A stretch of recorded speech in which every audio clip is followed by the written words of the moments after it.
बहुत समय पहले की बात है। ढोलकपुर साम्राज्य में एक प्रसिद्ध ऋषि रहते थे।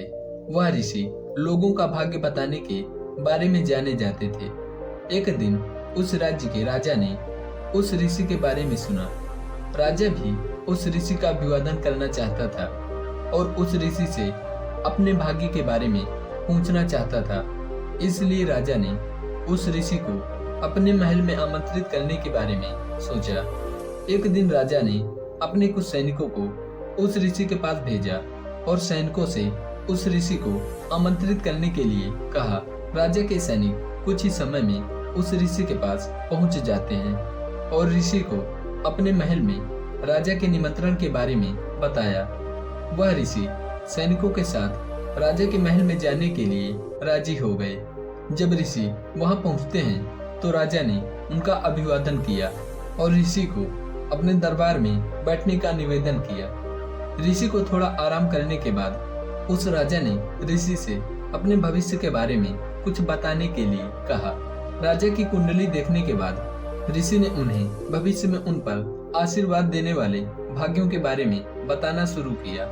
राजा अपने भविष्यवाणी में सभी अच्छी बातों को सुनकर बहुत खुश हुआ और ऋषि को उनके द्वारा की गई भविष्यवाणी के हर अच्छी बातों के लिए राजा सोने और चांदी से उस ऋषि को पुरस्कृत किया। अब राजा ने ऋषि से अपने दुर्भाग्य के बारे में बताने के लिए कहा। ऋषि ने राजा के दुर्भाग्य के बारे में बताना शुरू किया। अब हर बार ही राजा को अपनी दुर्भाग्य की बात सुननी पड़ी। धीरे धीरे करके राजा अत्यंत क्रोधित हो चुका था। एक समय तो राजा को इतना गुस्सा आया कि उसने ऋषि से चिल्लाते हुए कहा, रुको, इस तरह की बात करने की तुम्हारी हिम्मत कैसे हुई? राजा ने तुरंत अपनी तलवार निकाली और उसे ऋषि की ओर इशारा करते हुए कहा, मैं तुम्हें तुरंत ही अपनी मृत्यु का समय बताने का आदेश देता हूँ। ऋषि ने देखा कि राजा अत्यधिक क्रोध में है। फिर ऋषि कुछ देर गणना करने के बाद शांति से राजा को उत्तर दिया कि हे राजन, मेरी गणना के अनुसार आपकी मृत्यु हमारी मृत्यु से ठीक 1 घंटा बाद होगी। राजा इस बात को सुनकर चकित हो गया। उसे अपने दुर्व्यवहार पर शर्मिंदगी महसूस हुई और उस ऋषि से क्षमा याचना की और उस ऋषि को राजा ने अधिक से अधिक धन दौलत देकर उनको उनकी कुटिया पर सुरक्षित पहुंचा दिया।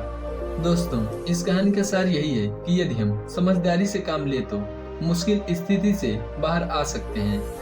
बहुत समय पहले की बात है।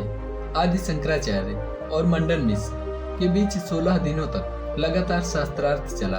शास्त्रार्थ की निर्णायक थी मंडन मिश्र की धर्मपत्नी देवी भारती। बस हार जीत का निर्णय होना बाकी था। इसी बीच देवी भारती को किसी आवश्यक कार्य से कुछ समय के लिए बाहर जाना पड़ गया। लेकिन जाने से पहले देवी भारती ने दोनों ही विद्वानों के गले में एक एक फूल माला डालते हुए कहा, ये दोनों मालाएं मेरी अनुपस्थिति में आपके हार और जीत का फैसला करेंगे। और इतना कहकर देवी भारती वहां से चली गई। शास्त्रार्थ की प्रक्रिया आगे चलती रही। कुछ देर बाद देवी भारती अपना कार्य पूर्ण करके वापस लौट आई। उन्होंने अपने निर्णायक नजरों से शंकराचार्य और मंडन मिश्र को बारी बारी से देखा और अपना निर्णय सुना दिया। देवी भारती के फैसले के अनुसार आदि शंकराचार्य विजयी घोषित किए गए और उनके पति मंडन मिश्र की पराजय हुई। सभी लोग ये देखकर हैरान हो गए कि बिना किसी आधार के इस विदुषी ने अपने पति को ही पराजित घोषित कर दिया। वहां पर उपस्थित एक विद्वान ने बड़े ही विनम्रता पूर्वक जिज्ञासा की, हे देवी, आप तो शास्त्रार्थ के मध्य ही चली गई थी, फिर वापस लौटते ही आपने ऐसा फैसला कैसे सुना दिया?